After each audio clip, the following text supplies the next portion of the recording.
कोयना आणि चांदोली धरण पाणलोट क्षेत्रात अतिवृष्टी सुरूच राहिल्याने नद्यांच्या पाणी पातळीत झपाट्याने वाढ होतीये। जिल्ह्यात दुपारपर्यंत पावसाने उसंती घेतली, मात्र त्यानंतर बहुतांशी भागात दमदार पावसाने झोडपून काढले।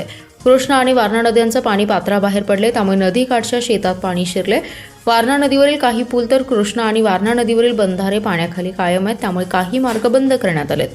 सांगलीतील आयर्विन पुलाजवळ कृष्णा नदीची पाणी पातळी बुधवारी रात्री 24 फुटांवर पोहोचली। नद्यांची पाणी पातळी वाढत चालल्याने नदीकाठावर सावधानतेचा इशारा देण्यात आलाय। मागील 5 दिवसांपासून सुरू असलेला पावसाचा जोर आजही सुरूच राहिलाय। कोयना आणि वारणा धरणांच्या पाणलोट क्षेत्रात मुसळधार पाऊस कायम असल्याने धरणातील पाणीसाठाही वेगाने वाढतोय। कोयना धरणात 44.58 टीएमसी तर वारणा धरणात 18.56 टीएमसी पाणीसाठा झालाय। त्यामुळे कृष्णा आणि वारणा नद्या दुथडी भरून वाहत असून नदीकाठच्या गावांमध्ये सतर्कतेचं वातावरण निर्माण झालंय। जिल्ह्याच्या पश्चिम भागात दमदार पाऊस सुरू असला तरी पूर्वेकडील दुष्काळी पट्ट्यात अद्याप समाधानकारक पाऊस झालेला नाही, त्यामुळे जत, आटपाडी, कवटेमहांकाळ आणि खानापूरच्या काही भागातील खरीप पेरण्या अद्याप रखडलेल्या आहेत। मात्र पलूस, वाळवा, मिरज आणि शिराळा तालुक्यात चांगल्या पावसाने शेतकऱ्यांना दिलासा दिलाय। कृष्णा नदीची पाणी पातळी वाढल्याने सांगली, बहे, ताकारी, भिलवडी, अंकली, म्हैसाळ परिसरात नदीकाठच्या नागरिकांनी सावधगिरी बाळगण्याचं आवाहन सांगली पाटबंधारे विभागाच्या अधिकाऱ्यांनी केलंय। प्रशासनाने नदीकाठच्या 104 गावातील नागरिकांना सतर्क राहण्याचं आवाहन केलंय। सांगलीतील वेदांत बंडगर हत्येच्या गुन्ह्याच्या तपासादरम्यान उघडकीस आलेल्या गडदे टोळी अर्थात एनजी ग्रुप या संघटित गुन्हेगार टोळीवर अखेर महाराष्ट्र संघटित गुन्हेगारी नियंत्रण कायदा अंतर्गत कारवाई करण्यात आली आहे। कोल्हापूर परिक्षेत्राचे विशेष पोलीस महानिरीक्षक रंजन कुमार शर्मा यांनी टोळी प्रमुखासह 9 आरोपींवर मोक्का लागू करण्यास मंजुरी दिली आहे। टोळी प्रमुख निलेश विठोबा गडदे, किरण शंकर लोखंडे, विशाल बिरुदेव चौगुले, नाणासो उर्फ सागर माणिक चौगुले, अतुल दादासो वायदंडे, संदेश उर्फ सँडी रामचंद्र घागरे, अल्पवयीन विद्यार्थी मलिक सलीम शेख आणि मोहम्मद जमाल नदाफ यांचा मकोकामध्ये समावेश आहे। गुंड निलेश गडदे यांनी 8 सदस्यांना सोबत घेऊन एनजी ग्रुप नामक संघटित गुन्हेगारी टोळी निर्माण केली होती। सन 2017 पासून 2026 या कालावधीत या टोळीने जिल्ह्यात दहशत माजवली होती। या टोळीवर खून, खुनाचा प्रयत्न, हाणामारी, अपहरण, विनयभंग, खंडणी, जीवे मारण्याची धमकी, अंमली पदार्थांची लागवड यांसारखे गुन्हे विविध पोलीस ठाण्यात दाखल आहेत। संजयनगर पोलीस ठाण्यात दाखल असलेला गुन्ह्याचा तपास पोलीस निरीक्षक संजीव झाडे यांच्या मार्गदर्शनाखाली करण्यात आला। या गुन्ह्यात एनजी ग्रुपमधील सर्वजण सहभागी असल्याचं पोलीस तपासात निष्पन्न झालं। दरम्यान वेदांत बंडगर खून प्रकरणातील एकालाही सोडणार नसल्याचा इशारा पालकमंत्र्यांनी काही दिवसांपूर्वीच दिला होता। या पार्श्वभूमीवर पोलिसांनी जलद गतीने तपास करून या प्रकरणी 9 जणांच्या मुसक्या आवळल्या होत्या। सदर टोळीविरुद्ध मकोका लावण्याकरिता सहाय्यक संचालक, सरकारी अभियोक्ता ज्योती डाके यांच्याकडून अभिप्राय मागवण्यात आला होता। सदर प्रस्ताव निरीक्षक संजीव झाडे यांनी पोलीस अधीक्षक तुषार दोशी यांच्याकडे सादर केला। त्यांनी त्याचे अवलोकन करून तो कोल्हापूर परिक्षेत्राचे विशेष पोलीस महानिरीक्षक रंजन कुमार शर्मा यांच्याकडे पाठवला।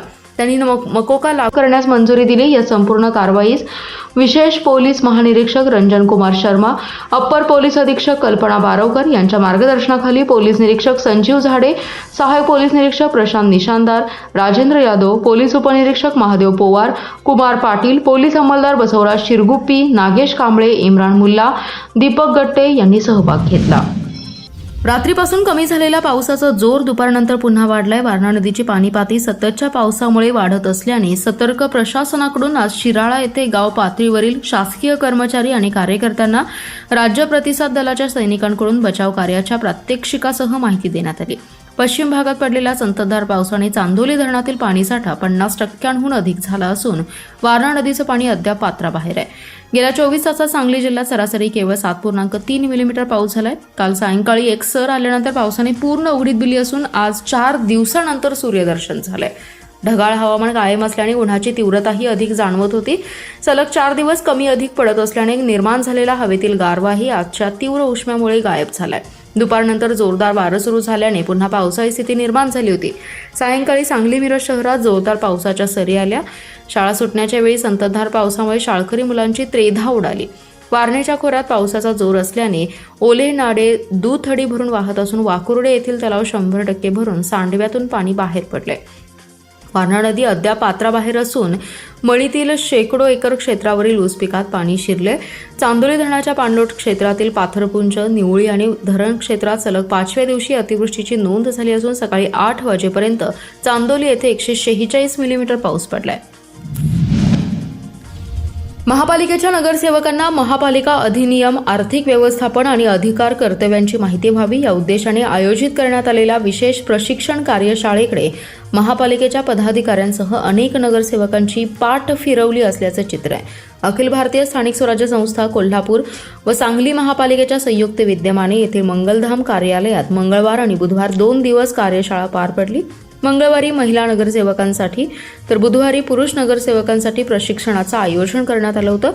कार्यशाळेत महानगरपालिका अधिनियमाअंतर्गत सभांचे नियम, इतिवृत्त लेखन, गणसंख्या, सूचना आणि उपसूचना देण्याची प्रक्रिया, महापौर, उपमहापौर, सभापती व नगरसेवकांचे घटनात्मक अधिकार आणि कर्तव्य, अतिक्रमण निर्मूलन, प्रशासन आणि नागरिकांशी समन्वय, महानगरपालिकेचे आर्थिक स्त्रोत तसेच उत्पन्न वाढीचे पर्याय यांसारख्या महत्त्वाच्या विषयांवर मार्गदर्शन करण्यात आले. पण या कार्यशाळेला 42 पैकी 30 महिला नगरसेविका आणि 44 पैकी केवळ 25 पुरुष नगरसेवकांनी उपस्थिती लावली. शिवाय अनेक पदाधिकाऱ्यांनी दांड्या मारल्याचं चित्र आहे. राज्य शासनाच्या सार्वजनिक आरोग्य विभागाने राष्ट्रीय आरोग्य अभियान अंतर्गत 10 वर्ष किंवा त्यापेक्षा अधिक सेवा पूर्ण केलेल्या कंत्राटी कर्मचाऱ्यांच्या सेवा समायोजनासाठी अतिरिक्त पद निर्मितीस मंजुरी दिली आहे. या निर्णयामुळे जिल्हा परिषदेअंतर्गत कार्यरत सुमारे 350 कंत्राटी कर्मचाऱ्यांच्या कायमस्वरूपी नियुक्तीचा मार्ग मोकळा झालाय. सरकारच्या या निर्णयाने त्या कर्मचाऱ्यांना दिलासा मिळालाय. शासनाने यापूर्वी 14 मार्च 2024 रोजी सेवा समायोजनाचा निर्णय घेतला होता. त्यानंतर नोव्हेंबर 2025 मध्ये आवश्यक निकष निश्चित करण्यासाठी आंतरविभागीय समिती स्थापन करण्यात आली होती. समितीच्या शिफारशी आणि मंत्रिमंडळाच्या मान्यतेनंतर आता अतिरिक्त पदनिर्मितीस मंजुरी देण्यात आली आहे. या निर्णयानुसार सार्वजनिक आरोग्य विभाग आणि ग्रामविकास विभागाच्या आरोग्य सेवेतील समकक्ष नियमित पदांवर पात्र कंत्राटी कर्मचाऱ्यांचे समायोजन केलं जाणार आहे. त्यासाठी आवश्यक अतिरिक्त पदे निर्माण करण्यास शासनाने हिरवा कंदील दिलाय. जिल्हा परिषदेच्या आरोग्य विभागात राष्ट्रीय आरोग्य अभियान अंतर्गत विविध पदांवर कार्यरत असलेल्या सुमारे 350 कर्मचाऱ्यांना या निर्णयाचा थेट लाभ होण्याची शक्यता आहे. अनेक वर्षांपासून नियमित सेवेत समावेशनाच्या प्रतीक्षेत असलेल्या कर्मचाऱ्यांसाठी हा निर्णय महत्त्वाचा मानला जातोय. आता प्रत्यक्ष कायमस्वरूपीची नियुक्ती प्रक्रिया कधी सुरू होणार याकडे कर्मचाऱ्यांचं लक्ष लागलंय. जिल्हा मध्यवर्ती सहकारी बँकेच्या कनिष्ठ लिपिक भरतीसाठी आतापर्यंत 10,500 वर अर्ज दाखल झालेत. उमेदवारी अर्ज दाखल करण्याची मुदत 10 जुलैपर्यंत असून अद्याप 2 दिवस आहेत. त्यानंतर अर्जांची छाननी, पात्र अर्जांवर लेखी परीक्षा, मुलाखत, कागदपत्र तपासणी अशी प्रक्रिया होणार असल्याचे बँक प्रशासनाकडून सांगण्यात आले. जिल्हा बँकेतील 444 कनिष्ठ लिपिक पदांसाठी 24 जूनपासून अर्ज दाखल करण्यास सुरुवात झाली आहे. बँकेच्या भरतीसाठी IBPS या कंपनीची जिल्हा बँक व्यवस्थापनाने निवड केली आहे. 2 जुलै रोजी राज्य शासनाच्या सहकार विभागाने जिल्हा बँकेची निवडणूक प्रक्रिया सुरू झाल्यामुळे नोकर भरती प्रक्रिया थांबवण्याचा आदेश दिला. त्यानंतर जिल्हा बँक प्रशासनाने 6 जुलै रोजी मुंबई उच्च न्यायालयाच्या कोल्हापूर सर्किट बॅचमध्ये भरतीला स्थगिती विरोधात याचिका दाखल केली. याचिका दाखल केल्यानंतर पहिल्याच दिवशी न्यायालयाने भरती प्रक्रिया सुरू ठेवण्याचे आदेश दिलेत. नोकर भरतीला स्थगितीच्या गोंधळामुळे उमेदवारांमध्ये गोंधळ निर्माण झाला. त्यामुळे बँक व्यवस्थापनाने 8 जुलैला अर्जांसाठी संपणारी मुदत 2 दिवसांनी वाढवली आहे. आतापर्यंत 10,500 वर अर्ज सांगण्यात आलेत. आणखी 2 दिवस अर्जांची मुदत आहे. या कालावधीत किती अर्ज दाखल होतात याकडे लक्ष लागलंय. उमेदवारी अर्ज दाखलची मुदत संपल्यानंतर सांगली, कोल्हापूर, सातारा, पुणे येथे परीक्षा केंद्र निश्चित केली होती. त्यामध्ये मराठवाडा, विदर्भातील अर्जांचा विचार करून बीड आणि अकोला येथे 2 परीक्षा केंद्रांना मंजुरी देण्यात आली आहे. गेल्या 5 दिवसांपासून कोयना आणि चांदोली धरण क्षेत्रासह मिरज शहर आणि परिसरात सुरू असलेल्या मुसळधार आणि संततधार पावसामुळे कृष्णा नदीच्या पाणी पातळीत झपाट्याने वाढ झाली आहे. आज मिरज येथील कृष्णा घाटावर नदीची पातळी 36 फुटांवर पोहोचली असून पाण्याची आवक वाढल्याने पातळीत अत्यंत झपाट्याने वाढ होतीये. पाण्याचा प्रवाह आणि वेग कमालीचा वाढला असून कृष्णा नदी हळूहळू अथांग सागराचं रूप धारण करते. वाढत्या पाणी पातळीमुळे कृष्णा नदी घाटावरील एक बुरुज पूर्णपणे पाण्याखाली गेलाय. उन्हाळ्याच्या तीव्र झळानंतर नदीला आलेला हा मोठा पूर पाहण्यासाठी आणि पाण्याचा नूर अनुभवण्यासाठी स्थानिक नागरिकांनी कृष्णा घाटावर मोठी गर्दी केली आहे. सध्या पुराचं पाणी कृष्णा घाट येथील स्मशानभूमीच्या अगदी जवळ येऊन पोहोचले. पावसाचा जोर असाच कायम राहिल्यास आणि धरणांमधून पाण्याचा विसर्ग वाढल्यास येत्या 2 दिवसात स्मशानभूमीमध्ये पाणी शिरण्याची दाट शक्यता निर्माण झाली आहे. यामुळे स्थानिक प्रशासन आणि नागरिक यांच्यात चिंतेचं वातावरण आहे. नदीच्या पाणी पातळीत होणारी वाढ आणि पाण्याचा वेग पाहता नागरिकांनी पुराचं पाणी पाहण्यासाठी घाटावर किंवा धोकादायक ठिकाणी गर्दी करू नये. तसेच नदीकाठच्या रहिवाशांनी सतर्क राहावे आणि प्रशासनाने दिलेल्या सूचनांचं पालन करावं असं आवाहन करण्यात येत आहे.